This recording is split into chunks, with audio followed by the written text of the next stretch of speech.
So how do we hold the country together and keep democracy from dying?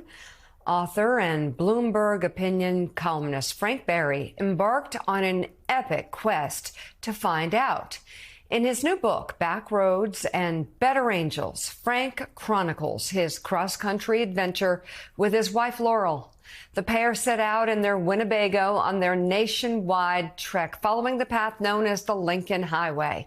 They hit the road on September 11th, 2020 in New York City with the goal of reaching San Francisco by Election Day of that year. In the book, Frank describes the people they met in big cities and small towns from all different types of backgrounds, races, religions, learning what binds us together at a time when the country appears to be so divided. And Frank joins us now. Thank you so much for coming on the show. And I'm curious what inspired this journey and what you found out. Well, when we saw the country coming apart at its seams, we wanted to find a different way into the story. And I stumbled across the Lincoln Highway, which is the first road to connect the two coasts. And I wanted to kind of get out of the 24-hour news cycle and step back from the campaign of Trump and Biden and all the headlines and talk with people about national issues, but from a much more local and personal perspective. And what better way to talk about or to explore what holds the country together than using Lincoln as our North Star on the journey? I don't think a lot of people realize the Lincoln Highway is a real thing. From Times Square to the Golden Gate Bridge. Exactly. Still there. You can still travel it. Still there. Dedicated in 1913. Not an actual highway. A lot of dirt roads, which we traveled on with the Winnebago. And it zigzags all the way across the country at a time it's dedicated when it was faster to go to Europe by steamer than it was to get to California by car. I believe it. So we were talking in the break a little bit about how you felt after the 2 months. You might have gone in with a perception of where we were as a country, and we were 2020, my God, in September. Think about everything that was happening in this country.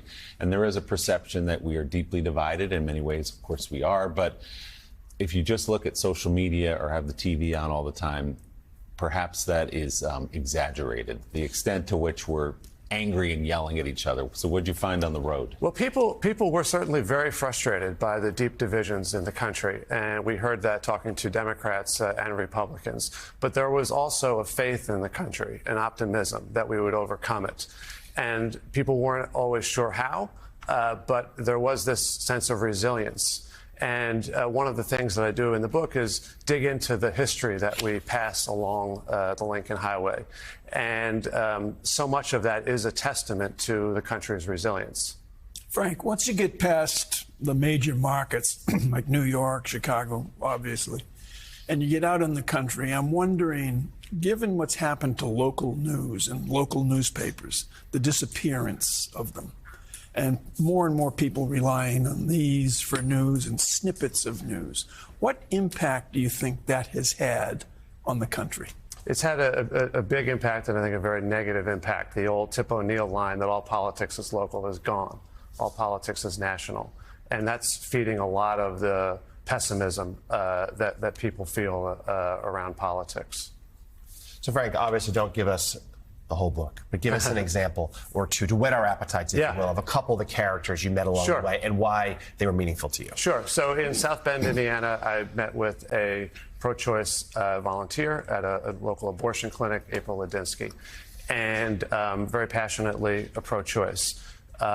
Opening an abortion clinic in rural or in Northwest Indiana was not easy, faced lots of opposition. She decided to invite some of the opposition over to her house for conversation.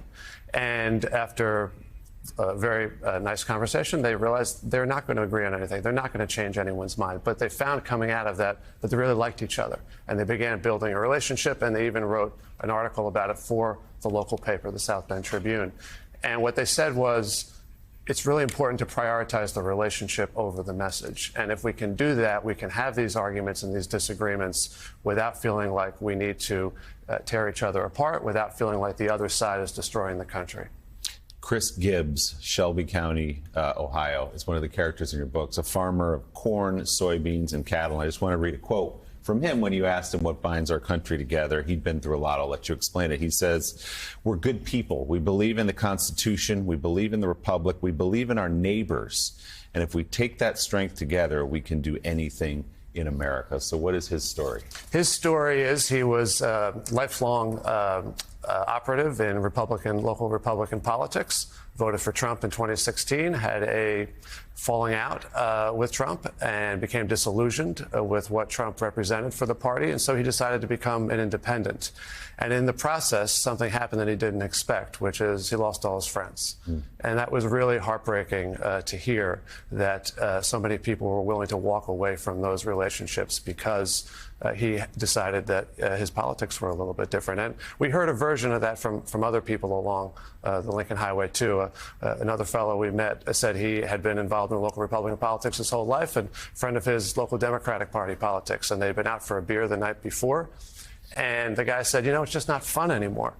We can't have these conversations without someone walking away angry and never wanting to talk to the other side. So what is the thread from all the people you talk to for this book that does give them optimism, that leads someone like Chris Gibbs to say we can do anything together? Why do they remain optimistic through all this? So, Lincoln threads throughout the book because he's so important to guiding us to ways to hold the country together. And what Lincoln said held the country together was the moral sentiment in the Declaration's phrase, all men are created equal. And we've been having arguments over what that phrase means forever. Does it include which races and religions and genders? Does it include how should it be legislated?